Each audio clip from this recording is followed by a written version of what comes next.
শীত মৌসুম শেষ হওয়ার সাথে সাথেই রাজধানীতে বেড়েছে মশার প্রকোপ। বস্তি থেকে অভিজাত এলাকা সর্বত্রই মশা। মশার উপদ্রব এত বেশি যে মশারি, মশার কয়েল বা অ্যারোসল স্প্রেতেও কাজ হচ্ছে না। সম্প্রতি জাহাঙ্গীরনগর বিশ্ববিদ্যালয়ের এক গবেষণা বলছে, গত বছরের এই সময়ের তুলনায় বর্তমানে মশার ঘনত্ব 4 গুণ বেশি।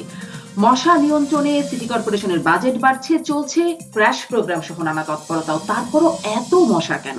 এই আলোচনায় রাজকাহনে আছি শারমিন চৌধুরী। আমার সাথে অতিথি হিসেবে সংযুক্ত আছেন কীটতত্ত্ববিদ ও বাংলাদেশ প্রাণী বিজ্ঞান সমিতির সাবেক সভাপতি ডক্টর মঞ্জুর চৌধুরী, এবং আমাদের সঙ্গে যুক্ত হবেন, কিছুক্ষণের মধ্যে যুক্ত হবেন ঢাকা উত্তর সিটি কর্পোরেশনের মেয়র মোহাম্মদ আতিকুল ইসলাম। আমি স্বাগত জানাচ্ছি ডক্টর মঞ্জুর চৌধুরী আপনাকে। আশা করছি মাননীয় মেয়রকে আমরা খুব অল্প সময়ের মধ্যেই পেয়ে যাব। আপনার কাছ থেকে শুরুতে তাহলে এটি জানতে চাই যে এই যে গবেষণা, জাহাঙ্গীরনগর বিশ্ববিদ্যালয়ের যে গবেষণা, সেটি সম্পর্কে আগে জানি যে 4 গুণ মশার ঘনত্ব বেড়েছে বছরের যে কোনো সময়ের তুলনায়। কেন মশা বাড়ছে? এই গবেষণাটা একটু কনফিউজিং। এটা সবসময় দেখছি যে এটার উল্লেখ আপনারা করতেছেন, কিন্তু এখানে বলা হচ্ছে যে June July, May June July ওই মাসের তুলনায় বর্তমানে 4 গুণ বেশি। আসলে 4 গুণ না, বহু গুণ বেশি। এবং প্রতি বছরই বর্ষাকালের তুলনায় আপনার শীতকালে কিউলেক্স মশার সংখ্যা অনেক বৃদ্ধি পায়।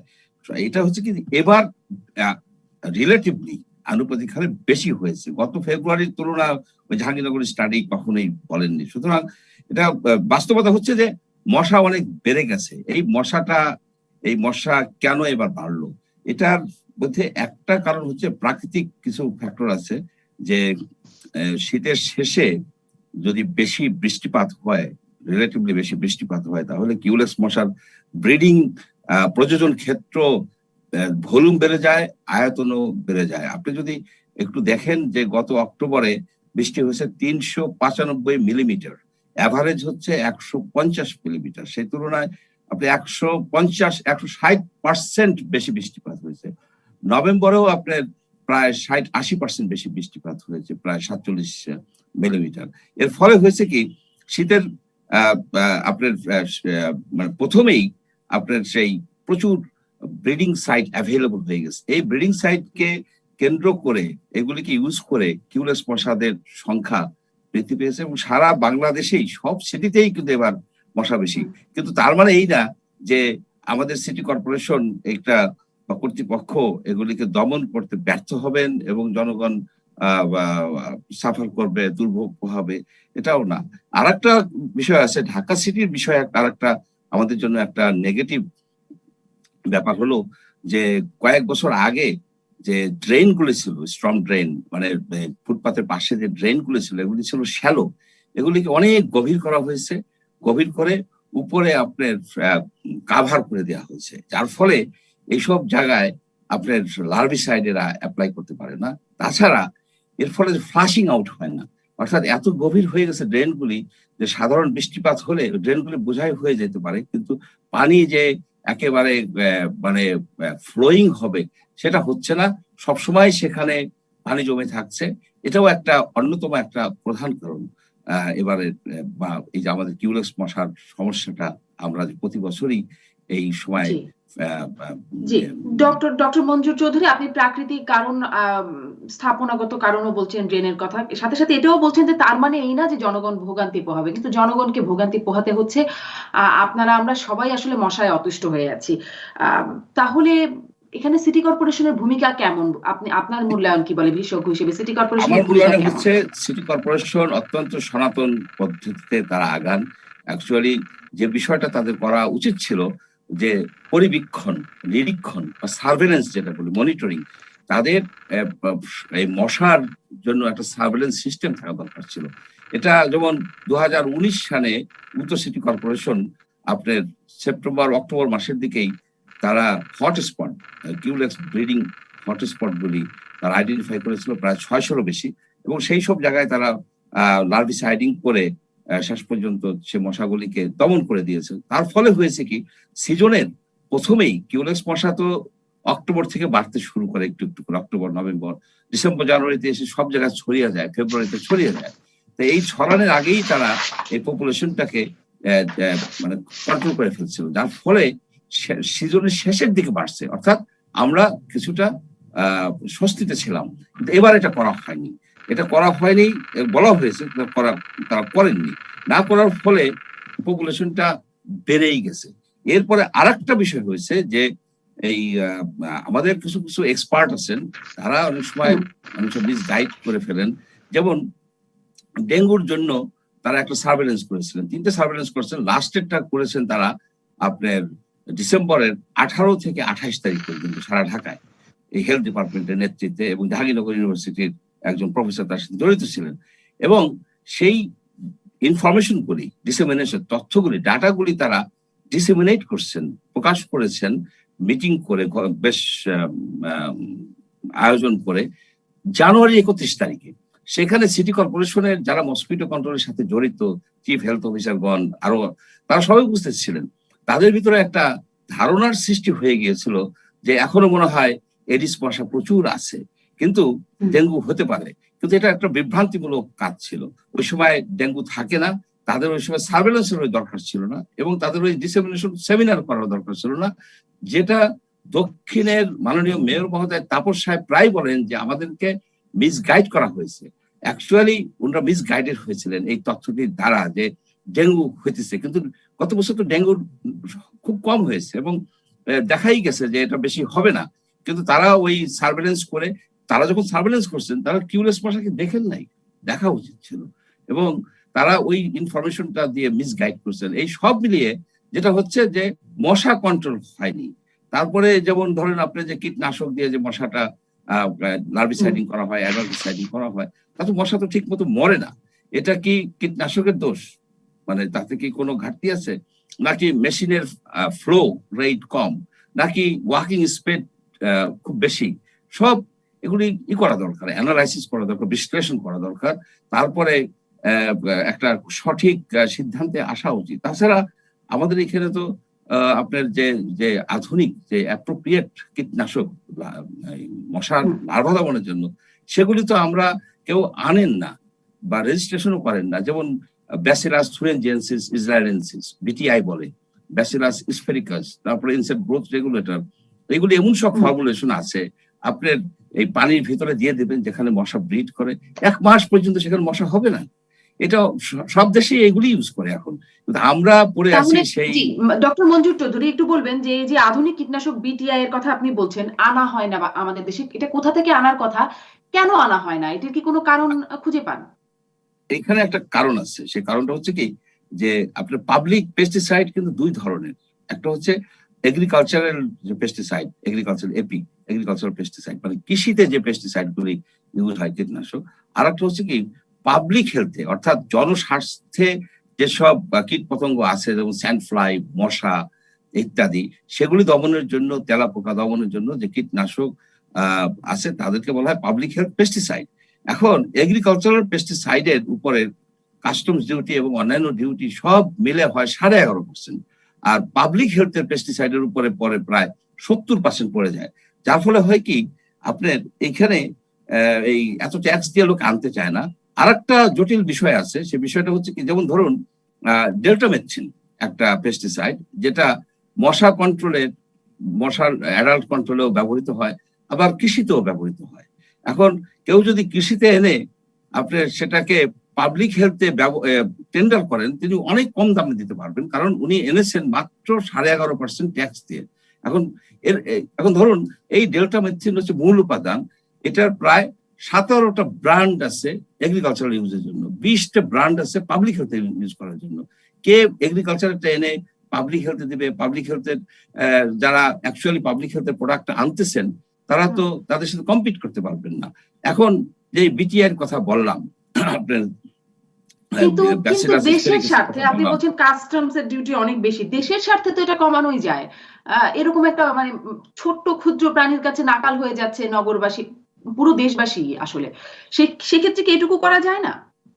এটা অনেকবার করা হয়েছে। অ্যাকচুয়ালি আপনি শুনলে আর একটু অবাক হবেন যে কয়েক বছর আগে আপনার যে এই মশার লার্ভা দমনের জন্য, অ্যাডাল্ট দমনের জন্য যে কীটনাশক বিদেশ থেকে আনতে দিত না, বিদেশ থেকে বন্ধ ছিল, 3 বছর বন্ধ ছিল, যখন চিকুনগুনিয়ায় লোক মারা যাচ্ছে, ডেঙ্গুতে লোক মারা যাচ্ছে, সেই সময় এই কীটনাশক প্লান্ট প্রোটেকশনের কিছু দুর্নীতিবাজ মানে কিছু লোকজন মিলেমিশে এই জিনিসটা করেছিল।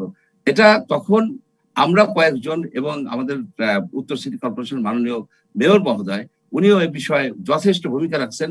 সেখানে উচ্চ মহলে মানে মিটিং করে এটাকে বাতিল করা গেছে এই আদেশটা। কিন্তু সমস্যা হয়েছে যেটা, যে বিশাল সমস্যা হয়েছে যে কেউ এখন আর এইসব কীটনাশক আনায় উৎসাহিত হন না। যে হঠাৎ করে যদি এই মশার কয়েল আলারা, এইখানে মশার কয়েল আলারা সংঘবদ্ধ হয়ে এই কাজটা করেছিল। আপনি দেখুন যে কত বড় নির্দয়তা, নিষ্ঠুরতা, চিকুনগুনিয়া হয়ে শিশুরা, বৃদ্ধরা রোগে জর্জরিত, ডেঙ্গুতে লোক মারা যাচ্ছে। কিন্তু এই এডিস মশা মারার জন্য, লার্ভা মারার জন্য আমি কীটনাশক আনতে পারবো না, আইন করে দিয়েছে রাষ্ট্র। এই জন্য আমরা অনেক সময় বলি যে রাষ্ট্র চায় মনে হয় মশা থাকুক, মশা নিয়ে তারা মশকরা করে। এই যে দেখুন যে এই ঢাকার মধ্যেই আপনার হাঁস ছেড়ে দেওয়া হয়েছে, পাতি হাঁস কখনোই মশা দমন করার জন্য পৃথিবীর কোথাও ইউজ হয়নি। পাতি হাঁসের খাবার মশার লার্ভা না, পাতি হাঁসের খাবার হচ্ছে আপনার সেই শামুক, ঝিনুক, অন্যান্য জিনিস। কিন্তু পাতি হাঁস কোথায়? সেই পাতি হাঁসগুলি বেঘরে মারা পড়ে গেছে। তারপরে আপনার তেলাপিয়া মাছ দেওয়া হয়েছে। তেলাপিয়া মাছ মশা কন্ট্রোলে, আরবান মশা কন্ট্রোলে কখনোই ইউজ হয় না। অ্যানোফিলিসে কিছু ইউজ হচ্ছে, সেগুলো অন্য সেটিং এ, কিন্তু কোথাকার এক্সপার্ট এরা। এখন শুনছি যে প্রায় 10-15 হাজার ব্যাঙ আনা হবে।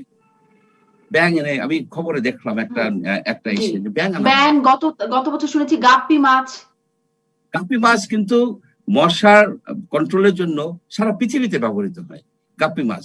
এখন গাপ্পি মাছ হচ্ছে আপনার যে পলিউটেড ওয়াটারে বাঁচে, এবং এটা বহু দেশে গাপ্পি মাছ ইউজ হয়েছে। ঢাকাতেও হাবিবুল্লাহ বাহার সাহেব আপনার 1950-র দিকে উনি ঢাকা মুখে মশামুক্ত করে ফেলেছিলেন। উনি গাপ্পি মাছ আনছিলেন বার্বাডোস থেকে। এটা বার্বাডোস, ত্রিনিদাদের অরিজিন। সেই গাপ্পি মাছ কিন্তু টিকে ছিল জায়গায়। সেগুলিকে পরে মেয়র হানিফ সাহেবের আমলে এগুলো রিইন্ট্রোডিউস করা হয়েছে। গাপ্পি ফিশ একটা প্রুভেন টেকনোলজি, কিন্তু এটা দিলেই যে সব মশা দমন হয়ে যাবে তা না। এটা একটা সহায়ক শক্তি। এটা জায়গায় দিতে পারেন আপনি, কিছু ড্রেনে দিতে পারেন, কিছু ডোবাতে দিতে পারেন। কিন্তু এটা যে একটা সাস্টেইনড ওয়েতে এটার জন্য প্রপাগেশন করতে হবে। এটাকে আপনার এটাকে আপনার চাষ করতে হবে। যেমন আপনি সুরাটে তারা গাপ্পি ফিশ ইউজ করে। গাপ্পি ফিশ প্রতি স্কোয়ার মিটারে 2টা করে গাপ্পি ফিশ তারা রিলিজ করে। তাদের 49টা হ্যাচারি আছে গাপ্পি ফিশের। গাপ্পি ফিশকে প্রপাগেশন করতে হবে। তো গাপ্পি ফিশ তো আপনি বাজারে গেলেন আর 2 কেজি গাপ্পি ফিশ কিনে আনলেন তা তো না। এটা তো একটা স্পেশালাইজড একটা মাছ। সেই ধরনের কর্মকাণ্ড তো আমরা নেই না। আমরা গাপ্পি ফিশ আবেগের বশবর্তী হয়ে বললাম যে আমরা গাপ্পি ফিশ রিলিজ করবো। হ্যাঁ, গাপ্পি ফিশ রিলিজ করবো। তো কোথায় সেই প্রজেক্ট, কোথায় সেই হ্যাচারি? তার মানে প্রাকৃতিক ব্যবস্থাপনাটাও সেইভাবে নেওয়া হচ্ছে না যেভাবে নেওয়া দরকার। সাথে আছে ওই কীটনাশক নেওয়াতে সিন্ডিকেট, দুর্নীতি। এই প্রসঙ্গে আবারও ফিরছি, এবং আমরা আশা করছি আমাদের সাথে আমাদের মাননীয় মেয়রও পরের অংশে সংযুক্ত হবেন এই আলোচনায়। আমরা বিরতির পরে ফিরছি রাজকাহনে। ফিরে এলাম জিপিএইচ ইস্পাত নিবেদিত রাজকাহনে। আমাদের সঙ্গে যুক্ত হয়েছেন ঢাকা উত্তর সিটি কর্পোরেশনের মেয়র মোহাম্মদ আতিকুল ইসলাম। মাননীয় মেয়র, আপনাকে স্বাগত জানাচ্ছি রাজকাহনে। বিরতির আগের অংশে ডক্টর মঞ্জুর চৌধুরী আমাদেরকে বলছিলেন যে মশা বৃদ্ধির প্রাকৃতিক কারণের কথা বলছিলেন, সাথে মশা দমনের প্রসঙ্গটিও বলছিলেন যে অনেকগুলোর মধ্যে আধুনিক কীটনাশক আনা হচ্ছে না। বিটিআই, যেটি বিভিন্ন দেশে ব্যবহার করা হয় বলে তিনি বলছিলেন, আমাদের দেশে সেটি আনা হচ্ছে না। কেন আমাদের দেশে আধুনিক কীটনাশক আনা হচ্ছে না এটি জানতে চাই। বর্তমানে আমাদের দেশে কি কীটনাশক ব্যবহার করা হচ্ছে সেটিও যদি বলেন। ধন্যবাদ জানাচ্ছি। আমি এখানে আমাদের মঞ্জুর সাহেব আছেন, এন্টোমোলজিস্ট, অত্যন্ত একজন অভিজ্ঞ এন্টোমোলজিস্ট উনি, এবং ওনার সাথেও আমরা কথা বলেছি। এবং বিশেষ করে গত টার্মে আমি যখন আসছি তখন কিন্তু দেখা গেছে সবচেয়ে বেশি ডেঙ্গির জন্য কিন্তু মানুষ কিন্তু মারা গিয়েছে, ডেঙ্গু রোগের জন্য। এবং যারা মারা গিয়েছে তাদের প্রতি আমার গভীর শ্রদ্ধা, সমবেদনা।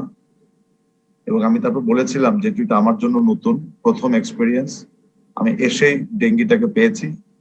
তখন আমাদের এই যে মঞ্জু সাহেব সহ আরো যারা স্পেশালিস্ট যারা আছেন তারাই আমাকে বললেন যে একটা সিন্ডিকেট আছে এখানে, এবং এই সিন্ডিকেটটা প্রায় 4 বছর থেকে 6 বছর একটা ধারা দিয়ে তারা এটাকে আটকে রেখেছিল। ধারাটা হচ্ছিল এটাই যে যতদিন পর্যন্ত লোকালি এই ওষুধ ম্যানুফ্যাকচারিং করা না যাবে ততদিন পর্যন্ত বাইরের থেকে সকল ধরনের ইনসেক্টিসাইড যারা আছে ইনসেক্টিসাইড এটিকে স্টপ করে রাখা হয়েছিল। এটি কিন্তু জাতি জানা দরকার, এটি সকলের জানা দরকার যে একটি সিন্ডিকেটের মাধ্যমে যে বিদেশ থেকে কোনো ধরনের কীটনাশক আনা যাবে না। দেখুন, বিদেশে আমরা যখন যাই তখন কিন্তু এটা ওভার দ্য কাউন্টার ওটিসিতে কিন্তু এগুলো পাওয়া যায় অ্যাভেলেবেল। আপনি ডেঙ্গির সময়, ডেঙ্গি মশার সময় আপনি ঘরের সামনে আপনি ছেড়ে দিলেন, আপনি গ্র্যানুয়ালস যেটাকে বলা হয়, আপনি এখন যে খালের যে সমস্যাটা হচ্ছে, বিভিন্ন জায়গায় জলবদ্ধতা আছে, সমস্যাটা হচ্ছে এখানে একমাত্র আমাদের লার্ভিসাইড বা অ্যাডাল্টিসাইড ছাড়া আর কোনো কিছু কিন্তু নেই। বাট আমরা যদি স্লো রিলিজ টাইপের কোন ধরনের ওষুধ আমরা যদি কীটনাশক ছিটিয়ে দিতে পারতাম তাহলে কিন্তু আমরা অনেকাংশে কিন্তু ওভারকাম করতে পারতাম। এক, সুতরাং এই যে একটা সিন্ডিকেট আমরা গতবার ভেঙেছি, সিন্ডিকেট ভাঙ্গার পরে এরপরে যারা যারা ব্যবসা করতে চায় বাংলাদেশে তাদেরকে কিন্তু আমরা মেসেজ দিচ্ছি যে তোমরা আসো, এসে তোমরা বাংলাদেশে ব্যবসা করো। সুতরাং যারা বাংলাদেশে আসবে তারা কিন্তু বিভিন্ন এগ্রিকালচার ডিপার্টমেন্ট, আমাদের আইডিসিআর থেকে সকল থেকে সার্টিফিকেট নিয়ে নিয়ে কিন্তু তারা আসবে বাংলাদেশে। এটি যদি আরো 4 বছর আগে যে সিন্ডিকেটটা ভাঙ্গা থাকতো তাহলে কিন্তু আজকে কিন্তু এই অবস্থা হতো জি, না। মাননীয় মেয়র, এটি কি পুরো খুব শহর সময় ছেড়ে সাপেক্ষ? গিয়েছে। সিন্ডিকেট ভাঙা হলো গত বছর, আপনাদের তৎপরতায় আপনি বলছেন সাধুবাদ আপনাকে, কিন্তু তারপরেও কেন এই আধুনিক ওষুধগুলো আনা যাচ্ছে না, মানে কীটনাশকগুলো আনা যাচ্ছে না মশক নিধনে? জি, আমি একটু সুন্দর প্রশ্ন করেছেন আপনি। আমি কিন্তু ওষুধ আনবো না, কিন্তু আমি কিন্তু ইম্পোর্টার না। যারা আমাদের ইউরোপে যারা ম্যানুফ্যাকচারার, যারা সারা বিশ্বের যারা ম্যানুফ্যাকচারার, তারা আমাদের প্রসেস দেখে তারা এখন অ্যাপ্লাই করছে। অ্যাপ্লাই করে তারাই কিন্তু ওই ইয়াটা আনবে ওভার দ্য কাউন্টার, যেরকম গ্র্যানুয়েলস, ট্যাবলেট ফর্ম, এটা কিন্তু যারা ব্যবসা করতে চাবে তারাই কিন্তু আনবে। এবং তারা অলরেডি অ্যাপ্লাই করেছে, আগে অ্যাপ্লাইটাই ছিল না। তারা তারা ধরে নিয়েছে যে বাংলাদেশে আমাদের কোনো পেস্টিসাইডে, আমাদের কোনো কীটনাশকের কোনো সিস্টেমই কাজ করে না, দেখে টোটালি বন্ধ ছিল। আমরা কিন্তু এখান থেকে বের হতে পেরেছি। আমরা মেসেজ দিচ্ছি সারা বিশ্বকে যে এখন বাংলাদেশ থেকে এই ধরনের কীটনাশকের জন্য পারমিশন দেওয়া হচ্ছে, তোমরা অ্যাপ্লাই করো। এবং এই অ্যাপ্লাই মাননীয় করার মেয়র, এই একটা প্রক্রিয়াতে কি আরো কোম্পানি দ্রুত করা যায় না? বাংলাদেশ উন্নয়নশীল দেশে উঠতে যাচ্ছে, এখনো মশার কামড়ে অতিষ্ঠ থাকতে হয় আমাদের। বর্তমানে আসলে কি যেটি ব্যবহার করা হচ্ছে সেই কীটনাশকটা কি? যে আপনি যে কথা বলেন বাংলাদেশ উন্নয়নশীল দেশ হচ্ছে, অবশ্যই উন্নয়নশীল দেশ হচ্ছে। আমাদের মানসিকতা কিন্তু পরিবর্তন করতে হবে, কিন্তু শুধু সিটি কর্পোরেশন না, আমাদের কিন্তু সবাই কিন্তু এগিয়ে আসতে হবে। এটি কিন্তু একটা পাবলিক হেলথ। পাবলিক হেলথের জন্য পাবলিক হেলথের মূল কনসেপ্টটাই হচ্ছে হলো আমাদেরকে অ্যাওয়ারনেস সৃষ্টি করা, এক। আর 2 নম্বর হচ্ছে কমিউনিটিকে পার্টিসিপেট করা। কমিউনিটি কিন্তু এগিয়ে আসতে হবে। গত 9 দিন যাবত আমি 6:30 থেকে কিন্তু বের হয়ে যাচ্ছি বিভিন্ন জায়গায়। আমার অনেক ধরনের কিন্তু এক্সপিরিয়েন্স হচ্ছে।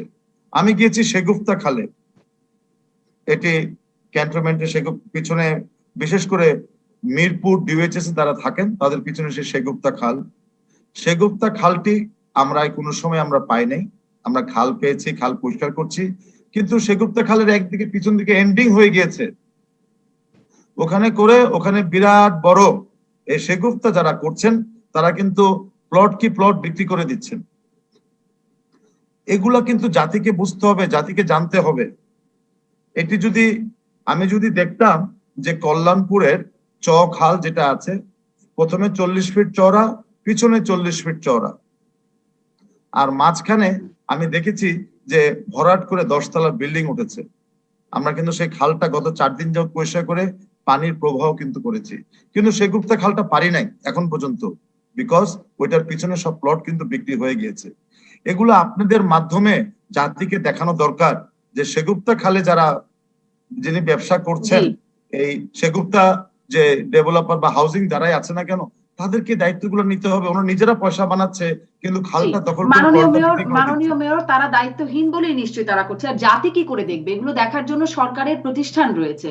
সেই প্রতিষ্ঠানগুলো কাজ করে না কেন সেই প্রশ্নটি তো রয়েই যায় আপনাদের কাছে। একটু না, আসি আমি কীটনাশকের আরো শেষ একটা করি, আমি শেষ প্রশ্নে করি। আসি যে আমার বর্তমান কথা- মাননীয় মেয়র প্রশ্নটা করি একটু তারপরে নিশ্চয়ই আগেরটা সহকারী আপনি বলবেন আমাকে যে আ কীটনাশকের বিষয়ে বর্তমানেও উত্তর সিটি কর্পোরেশনের বিরুদ্ধে অনিয়ম দুর্নীতির যে একটা অভিযোগ উঠছে সেই জায়গাটাও যদি আপনি একটু স্পষ্ট করেন যে সর্বনিম্ন দরদাতাকে রেখে সর্বোচ্চ দরদাতা এই বিষয়টি গণমাধ্যমে এসছে সর্বনিম্ন দরদাতা দ্বিতীয় সর্বনিম্ন দরদাতাকে বাদ দিয়ে সর্বোচ্চ দরদাতাকে কার্যাদেশ দেওয়া হচ্ছে মশার ঔষধ সরবরাহের জন্য এটি কেন হচ্ছে এবং সেন্ট্রাল প্রকিউরমেন্ট টেকনিক্যাল ইউনিট সিপিটিউ এই সরবরাহের নিষেধাজ্ঞাও দিয়েছে এই অনিয়মের কারণে এই বিষয়টি একটু আপনার কাছে স্পষ্ট হই দেখুন, আপনাকে সুন্দর প্রশ্ন করেছেন। আমি যদি আপনাকে মোবাইল ফোনের স্পেসিফিকেশন দিই যে আমাকে এই মোবাইল ফোনটা কিনে দিতে হবে, আর আপনি যদি বলেন মোবাইল ফোন দেন, মোবাইল ফোন কিন্তু 1650 টাকাও আছে, আর মোবাইল ফোন কিন্তু 16,500 টাকাও কিন্তু আছে। সুতরাং ওরা যেটা দিয়েছে যে স্পেসিফিকেশনে, সেই মোবাইল ফোন কিন্তু পাওয়া যায় 1650 টাকা দিয়ে। কিন্তু আমরা যে স্পেসিফিকেশন দিয়েছি এটা কিন্তু 16,500 টাকা স্পেসিফিকেশন। এর উদাহরণটাকে আমি আপনাদেরকে এই জন্যই দিলাম, যারা পান নাই তারাই কিন্তু সব জায়গায় চিঠি লিখছেন, কিন্তু ওনাদেরকে আপনারা জানেন আমাদের টেন্ডারের টোটাল একটা সিস্টেম আছে। এই সিস্টেমের বাইরে আমাদের কোনো কিছু করার নেই, এবং এই সিস্টেমে কিন্তু বলে দিচ্ছে যে এই যে লার্ভিসাইড হবে বা অ্যাডাল্টিসাইড হবে, এটার এই স্পেসিফিকেশন, এবং এই স্পেসিফিকেশনটা কে রিকমেন্ড করছে? এটা WHO রিকমেন্ড করতে হবে, এক। এটা আইডিস এর রিকমেন্ড করতে হবে, দুই। এটা কীটতত্ত্ববিদ যেটা আছে এগ্রিকালচার ডিপার্টমেন্টের, তাদের এটাকে বলে দিতে হবে কি কি আমাদের স্পেসিফিকেশন আছে। এখানে মঞ্জু ভাইও আছেন। সস্তার যদি 3 অবস্থা হয়ে যায় তখন কিন্তু ওনারাই লিখবে যে যে ওষুধ নিয়ে আসলে সস্তা দামের, সে ওষুধ দিয়ে কোনো কাজ হয় নাই। আপনাদেরকে আমরা একটু বলতে পারি যে দুর্নীতির ঊর্ধ্বে রেখে কিন্তু আমরা কাজ করে যাচ্ছি, আমাদের কেউ পারচেস কেউ করতে পারবে না। এবং আমি তো মাননীয় বলেছি, মেয়র তাহলে আমরা যেটা জানি সেই Marshall Agrovet company chemical company সেখান থেকে মানে তারা কীটনাশক সরবরাহ করছে বলে জানি তারা কি আসলে এই যে WHO IDCR এর কথা আপনি বলছেন সেই যাবতীয় রিকোয়ারমেন্ট ফুলফিল করছে আর বাকি যারা পারছে না যে দুটো কোম্পানি তারা আসলে এই দুটো এই সব রিকোয়ারমেন্ট ফুলফিল করতে পারছে না আমরা এই যে বিষয়টা স্পেসিফিকেশন দেওয়া হয়েছে সেটি তারা কিন্তু করছে। এবং আপনারা দেখেছেন আমি গত বছর 2টা সিন্ডিকেটকে আমি কিন্তু ব্ল্যাক লিস্টেড করে দিয়েছি, এটা সবাই জানে, এবং তারা কিন্তু আমার নামে কেস দিয়েছে। এবং আজকে যারা ওই টেন্ডারটা নিতে চাচ্ছে তারা শুধু নামটা পরিবর্তন করে দিয়ে ওষুধের কম দামটা দিয়ে তারা আবার খারাপ ওষুধ দেওয়ার জন্য ঢুকতে চাচ্ছে এই সিটি কর্পোরেশনে। এটা একদম ব্যাকের কথা তাহলে কিন্তু সেটা তারা কি বলে নাই। সিপিটিও বুঝতে আপনার পারছে না সামনে মাননীয় মেয়র সেটা কি সিপিটিও বুঝতে পারছে না তারা কেন নিষেধাজ্ঞা দিচ্ছেন এটা আপনারা সিটিপি কে বলেন, সিটিতে আমাকে জানাক, আমাকে চিঠি দিক তারা। আপনারা ডিবিসি তো আপনারা অনেক ভিতরে ডেপথে যান, আপনার ডেপথে গিয়ে আমাদেরকে প্রশ্ন করেন। আপনাদের অনেক ভালো ভালো নাম করা সাংবাদিক আছে ইনক্লুডিং ইউ, আপনি যান, আপনি কি কথা বলেন তাদের কাছে? আপনাদের এখানে অনেক নাম করা সাংবাদিক আছে, ওনারা গিয়ে বের করুক। আমি তো চাই বের করার জন্য, আমি তো ওপেন বলি যদি আমার ভুল হয় আমাদের ভুল হয় we have to be punished. আর বা যারা এগুলো করতে চাচ্ছে তারা যদি ভুল করে তাদের কিন্তু পানিশের আনতে হবে। বাট একটি কথা হচ্ছিল আমরা যে কোনো টেন্ডার দিই বা যা কিছু দিই এটার স্পেসিফিকেশন দিয়ে তারপরে কিন্তু আমরা কিনবো। তার মাননীয় মেয়র বাইরে ধন্যবাদ তার মানে দুই অথরিটি পক্ষের অবস্থান সিপিটিও এবং সিটি কর্পোরেশনের অবস্থানের মধ্যে একটা পার্থক্য স্পষ্ট বোঝা যাচ্ছে আমি ডক্টর মঞ্জুর চৌধুরী আপনার কাছ থেকে একটু জানতে চাই বর্তমানে যে ওষুধটি ব্যবহৃত হচ্ছে সেটি আসলে কতটা কার্যকর বলবেন আপনি কারণ মানে এত আমরা আসলে তো মাননীয় মেয়রকে আমরা দেখছি গণমাধ্যমে তিনি ওষুধ নিয়ে তিনি কার্যক্রম চালিয়ে যাচ্ছেন কিন্তু মশা তো সেই হিসেবে মরছে না আমরা তো অতিষ্ঠ ডক্টর মঞ্জুর এখানে একটা বিষয় বলতে হবে বিবেচনায় নিতে হবে যে কোনো একটা ইনসেক্টিসাইডকে যদি বলি যে এটা কার্যকরী না তা বলার আগে আমাকে দেখতে হবে যে ইনসেক্টিসাইডের ডোজটা কিভাবে সেট করা হয়েছে। আরেকটা হলো যে মেশিন দিয়ে এখানে যে ধরুন ফগার মেশিনের কথা বলা হয় যে মেশিন দিয়ে অ্যাপ্লাই করা হয় তার ফ্লো রেটটা কত, সে ফ্লো রেটটা যদি কম হয় তাহলে তো ইনসেক্টিসাইড মানে ফগ সলিউশন বেশি যাবে না। আর একটা হলো যে ওয়াকিং স্পিড, তারা যদি খুব দ্রুত হেঁটে যান তাহলে ওই জায়গাটায় কম ফগিং হবে, কম যদি ফগিং হয় তাহলে মশাটা কম সময় ফগের মধ্যে থাকবে এবং হয়তো মরবে না, রাইট? এই তিনটা ফ্যাক্টরকে নিয়েই কিন্তু এই স্পেস স্প্রেইং এর ডোজ ঠিক করা হয়। তো সেই ডোজটা আমাদের সব সিটি কর্পোরেশনে বা সব জায়গায় ঠিক মতো করা হয় না। সেই জন্যই আমরা অনেক সময় ভালো রেজাল্ট পাই, অনেক সময় ভালো রেজাল্ট পাচ্ছি না। এইখানে আমাদের মেশিনের ফ্লো রেটটা ক্যালিব্রেট করতে হবে, জানতে হবে, কিন্তু সেটা জানা যায় না। এবং তাদেরকে ট্রেনিং দিতে হবে যে তোমরা এই স্পিডে হাঁটবা, এই স্পিডে হাঁটবা। প্রতি হেক্টরে আপনার একটা সুনির্দিষ্ট মাত্রার উপরে যেতে পারবে না। যেমন ম্যালাথিয়ন ইউজ করা হয়, ম্যালাথিয়নের পরিমাণ অ্যাক্টিভ ইনগ্রেডিয়েন্টস 352 গ্রামের বেশি প্রতি হেক্টরে দেওয়া যাবে না। প্রতি হেক্টর হচ্ছে ধরুন 1 কিলোমিটার একটা লোক ফগিং করে যাচ্ছে, 10 মিটার হচ্ছে ডেপথ, মানে 30 ফিটের মতো, সেখানে হচ্ছে কিন্তু 10,000 স্কোয়ার মিটার, অর্থাৎ 1 হেক্টর। এখানে আপনার যদি ম্যালাথিয়ন অ্যাক্টিভ ইনগ্রেডিয়েন্ট যদি দিতে যাবে, মোট ম্যাক্সিমাম যাবে 352 গ্রাম, তাহলে সেখানে তো আছে আপনার 5% করে, সেই হিসেবে ক্যালকুলেট করতে হয়। এখন যদি এই লোকটা তার মানে একটা দ্রুত চলে যায়, প্রশিক্ষণ অনেক কিছুই এর সাথে যুক্ত আছে। ডক্টর মঞ্জুর চৌধুরী, আমি মাননীয় মেয়রের কাছে পরবর্তীতে আসবো, কারণ তিনিও বলছেন যে এটা মনিটরিংটা একটা চ্যালেঞ্জ। এই বিষয়টা নিশ্চয়ই জানবো। আমি একটা পয়েন্ট অ্যাড এই করতে মশার চাচ্ছিলাম। উৎপাত থেকে মুক্তি পেতে চাই। একটা আমি বিরতির পরে এখানে আবারও একটা ফিরছি পয়েন্ট অ্যাড রাজকাহনে। করতে ডক্টর চাচ্ছিলাম। মঞ্জুর, মাননীয় ফিরছি মেয়র আমি রাজকাহনে, থাকুন দর্শক। ফিরে এলাম জিপিএইচ ইস্পাত নিবেদিত রাজকাহনে। মাননীয় মেয়র, আগের অংশে ডক্টর মঞ্জুর চৌধুরী যেই সমস্যাগুলোর কথা বলছিলেন, প্রশিক্ষণের কথা বলছিলেন, প্রয়োগের মশার ওষুধ প্রয়োগের কৌশলের কথা বলছিলেন, মেশিন, নানান বিষয়ে ঘাটতির কথা বলছিলেন। আপনিও কিন্তু বলছেন যে মনিটরিংটাই আপনাদের একটা সমস্যা হয়ে যাচ্ছে মশার ওষুধ প্রয়োগে। একটু এই বিষয়ে বলবেন কেন এটা আপনাদের জন্য এমন চ্যালেঞ্জ হয়ে দাঁড়াচ্ছে? সাথে সাথে সেটাও একটু জানি যে আগে আমরা যেটি জানতাম যে মশার ওষুধ আছে, কিন্তু সেই মানে ওষুধ বা কীটনাশক সেটি খোলা মানে বাজারে, কালো বাজারে বিক্রি হয়ে যায়, পানির পরিমাণ বেশি দিয়ে মশার ওষুধ এরকম স্প্রে করা হয় বা প্রয়োগ করা হয়। সেটিরও কি অবস্থা মাননীয় মেয়র? জি, ধন্যবাদ। তার আগে মনে হয় মঞ্জু সাহেব একটা কথা বলতে চেয়েছিল, আপনি কথাটা বলতে দেন নাই। উনি একটু প্রশ্নটা বলুক আগে, তারপরে আমি উত্তরটা দিব। জি মঞ্জু ভাই, আপনি একটু বলেন। না, যেটা আমি আপনি যেটা বলছিলাম, কেড়ে নিয়েছিলেন এই জন্য। জি যেটা আমি বলছিলাম, যে আরেকবারও বলছি, আবারও রিপিট করতে চাচ্ছি, যে মশার জন্য যেসব অ্যাপ্রোপ্রিয়েট কীটনাশক, সেগুলি আনতে হলে এটার ট্যাক্স কমিয়ে আনতে হবে, অর্থাৎ এগ্রিকালচারাল পেস্টিসাইডের ট্যাক্সের সাথে সমতা আনতে হবে। তার কারণ হচ্ছে কি, একই মূল উপাদান। যেমন ডেল্টামেথ্রিন এগ্রিকালচারে 17টা ব্র্যান্ড আছে, একই মূল উপাদান, পাবলিক হেলথে 20টা আছে। এখন কেউ যদি এগ্রিকালচারের প্রোডাক্ট আনে 11% ট্যাক্স দিয়ে, সে পাবলিক হেলথ প্রোডাক্ট হিসেবে বিক্রি করে, আপনি ধরবেন কিভাবে? ধরার উপায় নাই।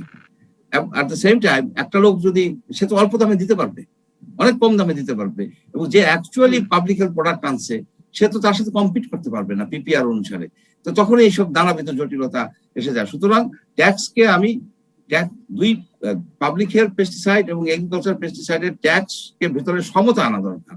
এখানে দরকার হলে 2-1% ট্যাক্স বাড়াই দিয়েও করা যায়, যাতে সরকারের কোন রকমের হবে না, মানে ঘাটতি হবে না। আর ডক্টর মঞ্জুর চৌধুরী, আপনি একদম প্রথম অংশ আপনি এই বিষয়টি স্পষ্ট করছিলেন, এই ট্যাক্সের বিষয়টি একদম প্রথম অংশ আপনি আমাদেরকে স্পষ্ট করছিলেন, এবং সাথে সাথে এটাও বলছিলেন রাষ্ট্র মনে হয় চায় না যে মশা নির্মূল হোক, মানে রাষ্ট্র মনে হয় চায় যে মশা থাকুক। সেই আলোচনাটা আমরা প্রথম অংশ করছিলাম। জি মাননীয় মেয়র, আপনার কাছে যে প্রসঙ্গে প্রশ্ন করছিলাম সেটির সাথে যোগ করে যদি বলেন। না, আমি আপনাকে উল্টা প্রশ্ন করতে চাই সঞ্চালককে, যে আপনি যে প্রথমে আমাকে বললেন যে খবর আসছে সস্তা দামে ওষুধটা কেন আমি কিনলাম না, এটাই হলো কথা। যারা ফাঁকি দিবে তারা এরকম কোন ট্যাক্স ফাঁকি দিয়ে নিয়ে আসবে, তখন কিন্তু সিটি কর্পোরেশন কিন্তু সবচেয়ে বড় সমস্যায় পড়বে।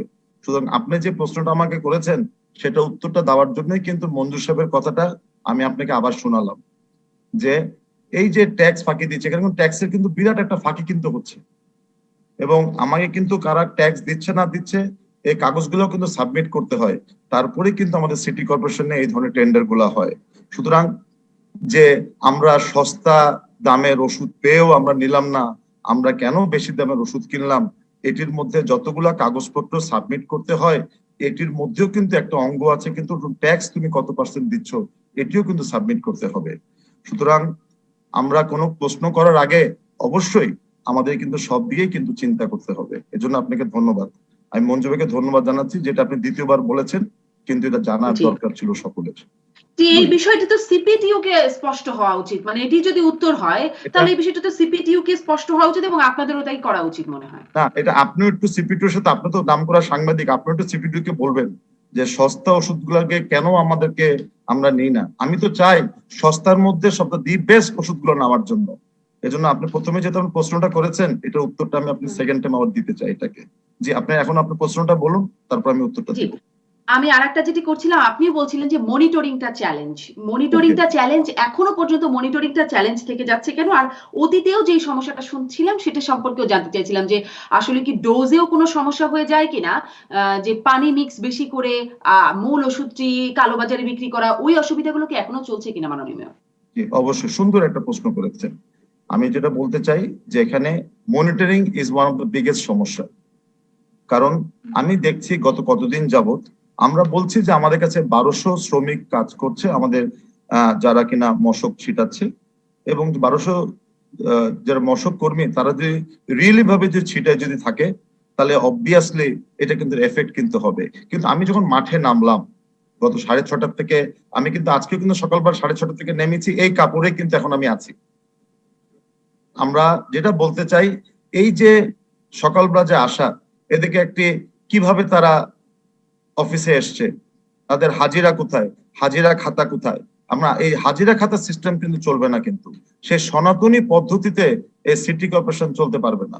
এই জন্য আমি যেটা বলেছি বায়োমেট্রিক, যারা যারা আসবে এসে বায়োমেট্রিকে তারা প্রথমে তারা ইন করবে, এবং বায়োমেট্রিক আমাদের ওয়ার্ডে আছে। ওয়ার্ডে যদি বায়োমেট্রিক থাকে, একজন মশক কর্মী সে ওয়ার্ডে যাবে, তারপরে হেঁটে হেঁটে তার কর্মস্থলে যাবে, এগুলো কিন্তু সেই সনাতনী পদ্ধতিতে। এই জন্য আমরা মশক কর্মীরা যেখানেই চলে যাবে, সেই সুপারভাইজারদের কাছে এই বায়োমেট্রিক মেশিনটা থাকবে, সাথে জি, সাথে বায়োমেট্রিক দিয়ে তারা কাজ করতে চলে যাবে, নাম্বার জি। 1। মাননীয় মেয়র, এবং আগামী বছরেও আমাদেরকে এই সমস্যাগুলো শুনতে হবে না তো? মানে আপনারা দেখুন একটু সমাধানের একটা পথ খুঁজে পেয়েছেন। আমি একটু প্রশ্নের উত্তরটা দিইনি, তারপর আপনি প্রশ্নটা করলে আমার জন্য সুবিধা হবে। আমি এটা শেষ করিনি, নাহলে কিন্তু কথার মধ্যে কথা বললে কিন্তু আমি কথা বলতে পারবো না। এক, সময় কিন্তু খুব যে সংক্ষিপ্ত, আমি যদি একটু, একটু আমাকে সংক্ষিপ্ত একটু করে বলতে বলতেন হবে, মাননীয় মেয়র। প্রশ্নের উত্তরগুলো দিতে হবে। এরপরে আমরা বায়োমেট্রিকটা করার পরে সকাল 8টার সময় আসবে, 8টার সময় সে বায়োমেট্রিক দিবে। আর বায়োমেট্রিক দেওয়ার পরে 3.5 ঘন্টা পরে সে যখন চলে যাবে, আবার ইন এবং আউট এই দুটাই করতে হচ্ছে। এটা কিন্তু এত সহজ ব্যাপার না, কিন্তু এইগুলোকে আমাকে সিস্টেমের মধ্যে নিয়ে আসতে হচ্ছে। এক, দুই হচ্ছে যারা যারা যেখান দিয়ে যাবে তাদেরকে ট্র্যাকিং এর মাধ্যমে আনতে হবে, প্রত্যেক ট্র্যাকার। দুই, তিন হচ্ছে আমরা তাদেরকে ট্রেনিং দিতে হবে। যেই কথাটা আমাদের এন্টোমোলজিস্ট ডক্টর মঞ্জুর বললেন যে আমাদের যাওয়ার কথা 1 কিলোমিটার 15 মিনিটে, কিন্তু দেখা যাচ্ছে যে সে চলে যাচ্ছে 1 কিলোমিটার 30 মিনিটে। অর্থাৎ যেখানে যে ডোজটা অ্যাপ্লাই করার কথা ছিল সেটাকে না করে সে কিন্তু ফগিং চলে যাচ্ছে। জি, জনগণ দেখছে যে মশার ওষুধ মারা হচ্ছে, কিন্তু মশা কেন মরছে না? হুম, বিকজ যেই মশক কর্মীটি ফগিং করে সে চলে যাচ্ছে খুব স্পিডে, জি। এবং স্পষ্ট, ওষুধ কিন্তু স্পষ্ট ধোঁয়া মাননীয় কিন্তু। মেয়র, খুব অল্প কয়েক মিনিট সময় আছে আমি আপনার তো কাছে শেষ জিজ্ঞাসা করিনি, করার জন্য। আমাকে মানে তো বলতে আপনারা দিবেন। এই সমস্যাগুলো চিহ্নিত করতে পেরেছেন এবং সমাধানটা বুঝতে পারছেন যে এখন ডিজিটাল পদ্ধতিতে, বায়োমেট্রিক পদ্ধতিতে আপনাদের দিকে যেতে হবে। আমি জিজ্ঞাসা করছিলাম আগামী বছরেও আমাদেরকে এই সমস্যাগুলো শুনতে হবে না তো? যেহেতু সমাধানটা আপনারা খুঁজে পেয়েছেন। কি দেখুন, বলবেন? আপনারা জনগণ দেখবে আগামী বছর কি করতে পারছি না পারছি। আমরা এই যে নিজে আমি মাঠে থেকে কিন্তু ঘড়ি ধরে ধরে দেখেছি যে কতক্ষণে হাঁটছে, সে কিন্তু হাঁটছে 30 মিনিটে। এবং যে জায়গাটায় ইন্টেন্সিভ ভাবে বিকালবেলা আমাদের অ্যাডাল্টি সেট করা হচ্ছে, সেখানে কিন্তু ড্রেনের ভিতরে আপনারা কিন্তু দেখেছেন, ড্রেনের যে আমাদের ফুটপাতের ভিতরে যে ড্রেন গুলো আছে, এগুলোর ভিতরে কিন্তু আমরা অ্যাডাল্টি সেট মারছি। এটি কিন্তু একটা ভালো একটা রেজাল্ট পাচ্ছি, কারণ ড্রেন দুটোটা বদ্ধ। বাট যখন আমাদের ফগার মেশিনরা তারা উপর দিয়ে মেরে যাচ্ছে, এটি কোনো রেজাল্ট কিন্তু হচ্ছে না। ঠিক সিমিলার ভাবে হুম, হুম, সকালবেলা যে লার্ভিসাইড যে মারছে, সে যতক্ষণ পর্যন্ত আমাদের লার্ভা না মরবে তাকে কিন্তু দাঁড়িয়ে দাঁড়িয়ে লার্ভিসাইড দিতে হবে, কিন্তু সে সেটা করছে না। সকালবেলা আপনারা দেখেছেন যে স্প্রে করে যাচ্ছে, সে কিন্তু হেঁটে হেঁটে চলে যাচ্ছে। হুম, সুতরাং এই যে আমরা গ্যাপ গুলা বুঝতে পারছি, এই গ্যাপ গুলা জি, বুঝে এখন আমাদের সময় আসছে জি, প্রত্যেকটি মশক কর্মীকে এই ধরনের ট্রেনিং জি, দিয়ে ওয়ার্কশপের নিশ্চয়ই। থিওরিটিক্যাল এবং প্র্যাকটিক্যাল দুটো ট্রেনিং কিন্তু দিতে হবে। এবং নিশ্চয়ই মাননীয় এটি মেয়র, কিন্তু নিশ্চয়ই আপনারা সেটা একটি, করবেন। এই এটি কিন্তু দায়টিও আপনাদের, হিউজ দায়িত্বটিও নিশ্চয়ই আপনারা বুঝে সেটি কাঁধে তুলে নিচ্ছেন। মাননীয় মেয়র, স্বাধীনতার সুবর্ণ জয়ন্তী চলছে, অনেক বিদেশি অতিথিরা আসছেন, রাষ্ট্রপ্রধান, সরকার প্রধানরা আসছেন। তাদেরকে এই মশার উৎপাত ভোগান্তিতে পড়তে হবে না তো? আমি তো ওখান থেকে তো আসলাম, এতক্ষণ আমার দেরি হওয়ার কারণে কিন্তু এখানে কিন্তু আমরা আসছি, অবশ্যই আমরা সাধ্য মতন চেষ্টা করব যে কিভাবে এটির থেকে আমাদের নিবারণ করা যায় সবাইকে, মশার থেকে। বাট একটি কথা বলতে চাই, আজকে আমি মিল ভিটা, যেটা কি সরকারি প্রতিষ্ঠান, সেখানেও কিন্তু আমি কেস করেছি। একটি সরকারি প্রতিষ্ঠান মিল ভিটা, যার দুধ আমাদের সকলেই খায়, সেই মিল ভিটার পিছনেই যে আপনাদের ক্যামেরাম্যানরা সবাই ছিল, কিন্তু অবিশ্বাসযোগ্য। আমরা দেখেছি যে গতকাল আমি 42 নম্বর ওয়ার্ডে একজনের 50 বিঘা জমি আছে, 50 বিঘা মগের মধ্যে পুরো ডোবাটাই হচ্ছিল মশার লার্ভা চাষের জন্য একটি উপযুক্ত স্থান। তা আমার কথা হচ্ছে, যার যার অফিস, আদালত, বাসা বাড়ি, স্কুল, কলেজের যে ভিতরে যে আঙ্গিনাগুলো আছে, এগুলো কিন্তু যার জায়গা তাকে কিন্তু পরিষ্কার করতে হবে। এটিতে যদি মাননীয় মেয়র, সেজন্য নিশ্চয়ই আপনারা একটা তাহলে কিন্তু শক্ত সচেতনতা কার্যক্রম ব্যাপার। আপনাদের কাছ থেকেও, সেটিও একটা আশার জায়গা। ডক্টর মঞ্জুর চৌধুরী, খুব দ্রুত কি ব্যবস্থা নেওয়া যায় যাতে নগরবাসী একটু মুক্তি পেতে পারে? স্বাধীনতা সুবর্ণ জয়ন্তী, যে প্রশ্ন মাননীয় মেয়রকেও করছিলাম, খুব দ্রুত কোনো ব্যবস্থা নেওয়ার মতো আছে কিনা ডক্টর মঞ্জুর চৌধুরী? স্বাধীনতার দ্রুত ব্যবস্থা তো এরিয়া ওয়াইজ অপারেশন সেটা করা হয়েছে, এবং এই মুহূর্তে খুব একটা দ্রুত কিছু করা যাবে বলে আমার কাছে মনে হচ্ছে না। শুধুমাত্র একটাই আশা করা যায় যে যদি কালবৈশাখী এসে যায় তাহলে হয়তো মশা পপুলেশন ক্যাটাস্ট্রফিক ক্র্যাশ করবে। এটা ছাড়া এই মুহূর্তে খুব একটা আশার বাণী শোনানো যাবে না। তবে একটা জিনিস আমি বলতে চাচ্ছি যে আমাদের কিন্তু এই যে ছোট একটা বৃষ্টি হয়ে গেল 3 মিলিমিটার, এবং আরো যদি একটা বৃষ্টি হয় এডিস মশার পপুলেশন কিন্তু বাড়তে থাকবে। সুতরাং আমরা যেন আবার ডেঙ্গুর কবলে না পড়ে যাই। অলরেডি কিন্তু এক জায়গায় এডিস মশার লার্ভা পাওয়া গেছে এই ঢাকা শহরে। অনেক ধন্যবাদ ডক্টর মঞ্জুর চৌধুরী, এই বিষয়টিতে আরো একবার সতর্ক বার্তা দিয়ে দেওয়ার জন্য। নিশ্চয়ই নগরবাসীও আপনাদের বার্তা থেকে সতর্ক হবে। অনেক ধন্যবাদ মাননীয় মেয়র। নিশ্চয়ই আগামী বছরের বিষয় নিয়েও আমরা কথা বলবো, যে তখন আসলে আপনাদের এই প্রতিশ্রুতি, এই বোধোদয়টাও কতটুকু কার্যকর হলো। অনেক ধন্যবাদ মাননীয় মেয়র, অনেক ধন্যবাদ ডক্টর মঞ্জুর চৌধুরী। আপনাদের দুজনকে রাজকাহন থেকে বিদায়।